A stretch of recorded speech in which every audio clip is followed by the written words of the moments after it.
Hello everyone, welcome to my YouTube channel. NTPC SAIL power company limited के official website से अभी एक notification जारी हुआ है जॉब के लिए 2026 का। NTPC SAIL power company limited एक जॉइंट वेंचर है महारत्नास का, जिसका लोकेशन दिया हुआ है भिलाई है, दुर्गापुर है और राउरकेला है। अदर डिटेल्स हम इस वीडियो में देखेंगे कि फॉर्म कब से भराना स्टार्ट हो रहा है, लास्ट डेट क्या है, क्वालिफिकेशन क्या होगा, एज लिमिट क्या होगा, सैलरी क्या होगा और एग्ज़ाम पैटर्न क्या होगा। इसलिए इस वीडियो के अंत तक बने रहें और इस चैनल को सब्सक्राइब कर लीजिए ताकि ऑल ओवर इंडिया का कोई भी गवर्नमेंट जॉब का वैकेंसी आपसे ना छूटे। डिटेल में नोटिफिकेशन देख लेते हैं। यहाँ पोस्ट बताया हुआ है जिसके लिए वैकेंसीज आए हुए हैं। सीनियर असिस्टेंट ऑफिसर एचआर के लिए आया हुआ है, senior assistant officer law, senior assistant engineer electrical के लिए है, सीनियर असिस्टेंट इंजीनियर मैकेनिकल के लिए आया हुआ है, सीनियर असिस्टेंट इंजीनियर C&I के लिए, सीनियर असिस्टेंट इंजीनियर IT के लिए आया हुआ है। क्वालिफिकेशन यहाँ बताया हुआ है। सीनियर असिस्टेंट ऑफिसर HR के लिए यहाँ पे क्वालिफिकेशन बताया हुआ है कि आपका ग्रेजुएट होना चाहिए और या फिर पोस्ट ग्रेजुएट होना चाहिए या फिर पोस्ट ग्रेजुएट डिप्लोमा या post graduate program in management with specialization in human resource, industrial relation या फिर पर्सनल मैनेजमेंट और भी दिया हुआ है कैटेगरी जिसके लिए है आप फॉर्म भर सकते हैं। सीनियर असिस्टेंट ऑफिसर लॉ के लिए बताया है बैचलर्स डिग्री होना चाहिए इन लॉ, LLB और equivalent full time degree. Senior assistant engineer electrical के लिए क्वालिफिकेशन है BE होना चाहिए या फिर BTech डिग्री इन इलेक्ट्रिकल या फिर electrical and electronics at least 60% marks होना चाहिए इसमें। फिर सीनियर असिस्टेंट इंजीनियर मैकेनिकल के लिए BE होना चाहिए या फिर BTech डिग्री होना चाहिए इन mechanical production with at least 60% marks.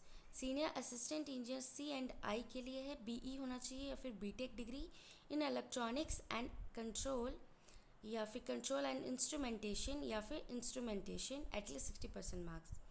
Senior assistant engineer IT के लिए है BE होना चाहिए या फिर BTech degree in information technology या फिर कंप्यूटर साइंस या फिर electronics and communication with at least 60% marks आपका होना चाहिए। यहाँ पे आपको बताया हुआ है जिस ग्रेड के लिए वैकेंसी आया हुआ है E1 ग्रेड के लिए वैकेंसी आया हुआ है। पे स्केल जो है 40,000 से 1,40,000 तक होगा। एज लिमिट 32 ईयर्स आपका होगा फॉर्म भरने का। यहाँ पे बताया है पोस्ट क्वालिफिकेशन एक्सपीरियंस भी मांगा है, सबके लिए एटलीस्ट 2 ईयर्स का मिनिमम यहाँ पे एक्सपीरियंस मांगा है सारे पोस्ट के लिए। यहाँ पे आपका सिलेक्शन प्रोसेस बताया हुआ है।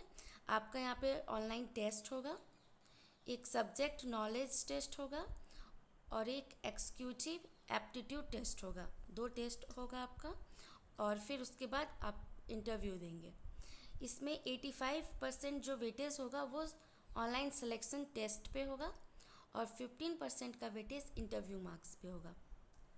यहाँ पे टेस्ट का सेंटर्स दिया हुआ है और यहाँ पे बताया हुआ है जो टोटल पोस्ट आए हुए हैं और वो कैटेगरी वाइज बांटा हुआ है। जैसे सीनियर असिस्टेंट ऑफिसर HR के लिए 4 पोस्ट है और भी है, सब देख सकते हैं आप।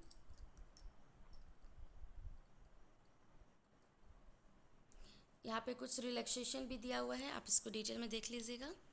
हेल्थ चेक भी होगा आपका।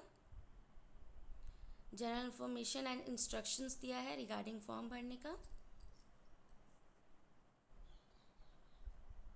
हाउ टू अप्लाई दिया हुआ है यहाँ पे। ऑफिशियल वेबसाइट दिया हुआ है फॉर्म भरने के लिए and step by step process दिया हुआ है फॉर्म भरने के लिए।